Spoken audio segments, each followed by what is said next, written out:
सेना लड़ती है और पराजित होती है तो बंदी कौन बनाया जाता है? राजा। पराजय किसकी मानी जाती है? राजा की मानी जाती है।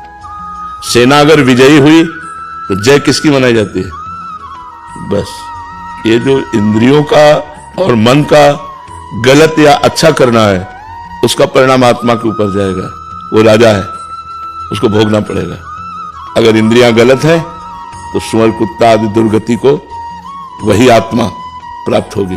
अगर इंद्रियां सही है तो देवलोक, तपलोक, महालोक, जनलोक, ये इंद्रियां भगवान में लय हो गई तो वही आत्मा भगवान को प्राप्त हो जाती है। बात सुन में आ रही ना? हाँ, ये इंद्रियां उसकी सेना है। काम क्रोध से पराजित हो गई तो दुर्गति, और काम क्रोध से जीत गई तो सदगति।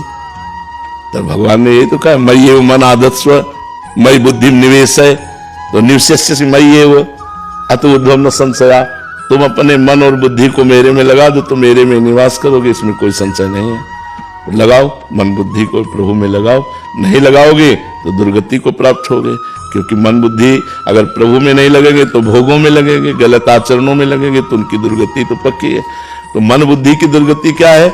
आत्मा सहित उसको बंधन प्राप्त होगा। क्योंकि कंट्रोल क्यों नहीं किया?